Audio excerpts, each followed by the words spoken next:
I cannot function without iced coffee in 97-degree heat. It's just not possible. Okay, so it's supposed to be a 10-day heat wave. We're about 3 or 4 days in. I can do this. I can do this. When I lived in Los Angeles years and years ago, I couldn't deal with the heat, and I volunteered at work a ton and got like a million other jobs because of it that were inside in air-conditioned offices. And that's where I started my office bunny phase, is because of heat. I like heat up to about 80 degrees, and then I melt. But did I volunteer to work today? No. So here I am inside with the air conditioner. My eyes are completely dried out, and I almost have an IV into my arm with the coffee, the iced coffee, to keep me awake. I'm sure this is also very relevant information that you need to learn about my Chinese language learning. But hey, part of the Chinese language is being in China, and during the summer it gets stinking hot. And I'm in Shanghai, and we have a breeze. We have a lovely, lovely, is it an ocean breeze? We'll call it a water breeze. And even so, melting. Absolutely melting. Alright, I've got the red door, so I'm inside today, obviously. Clearly.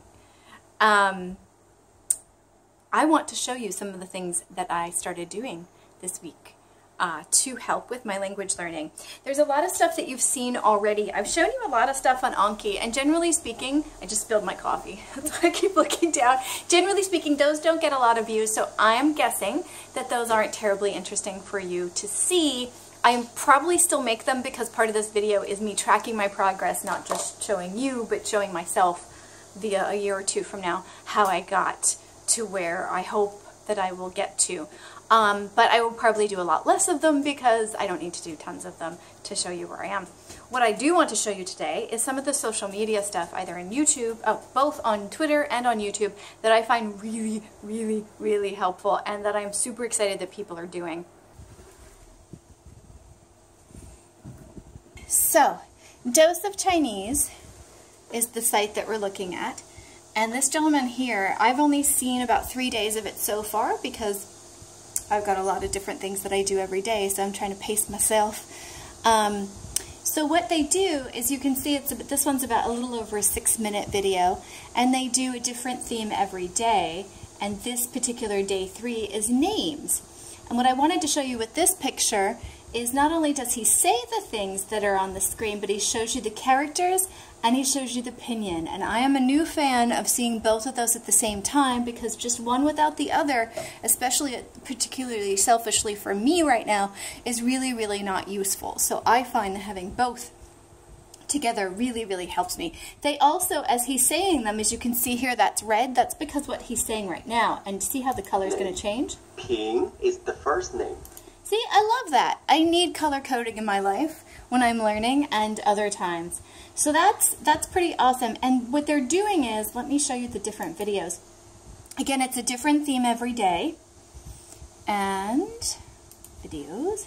Oh gosh, I'm super far behind.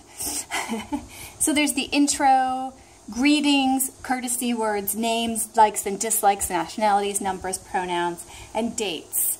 So that's just a few of them, and you can see that they're added literally every day. So they really are putting a lot of content out there, but they're all super short videos. They're around 3, 4, 5, 6 minutes, and they're super clear. They've got the visual like I showed you, and they've got, you know, different other visuals as well, and it's just, there's a lot of repetition, and because you have a fluent speaker of the language in there, he's saying it, and you can pause and repeat and do that kind of thing. So I love stuff like that, where it's something very, very simple and clear that you can use to practice right there at your computer or on your phone if you use this on the app itself.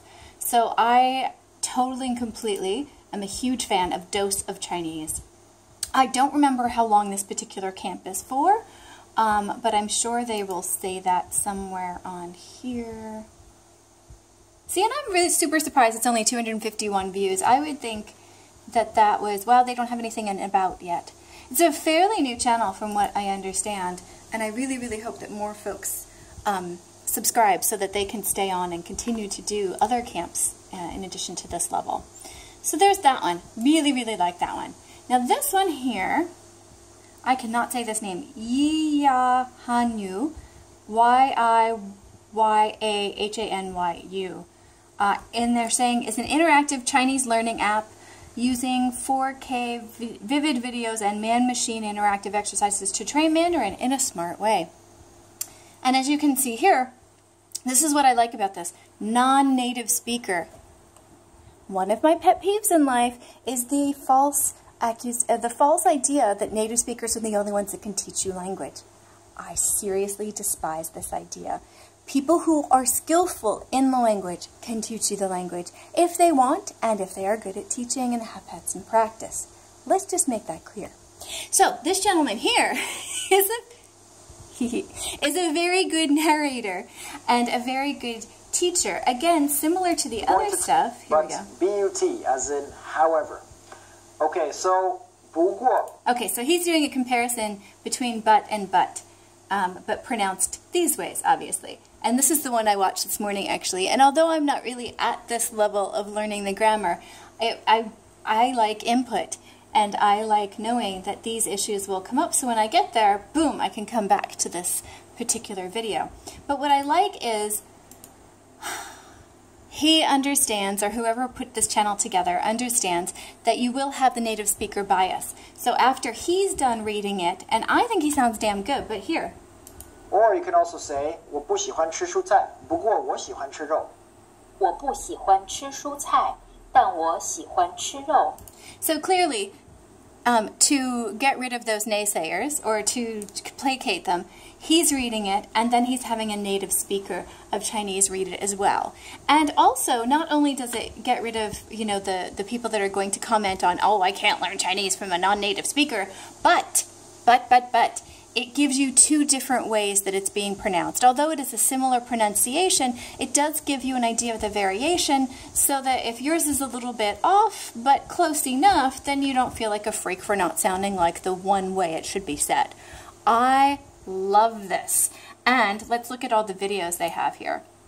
Again, I've just discovered this in the past few days, and I have so much to do. Look at all these videos. Okay, so they do have different hosts. It's not just one person. And I probably should have read the introduction before I started this, but when stuff shows up in my algorithm screen, I just click. So they do have a bunch of different videos there. So those are the YouTube ones. So I hope this has been useful for you. I love these two sites, and I'm going to keep using them for as long as they are useful to me. And if you have used them before, or you start using them, please let me know. Leave a comment in the thing below and let me know what you like about them. And if you know anyone similar to this, especially the read where it's visual and then you can repeat it right after they say it. I love that kind of stuff. I need that kind of constant input with pronunciation and with visuals. If you know other ones like that that you think that would be helpful for me, by all means leave that in the comment section below. I hope you've enjoyed this video, and I'm gonna now work on the other stuff. Bye. See you later.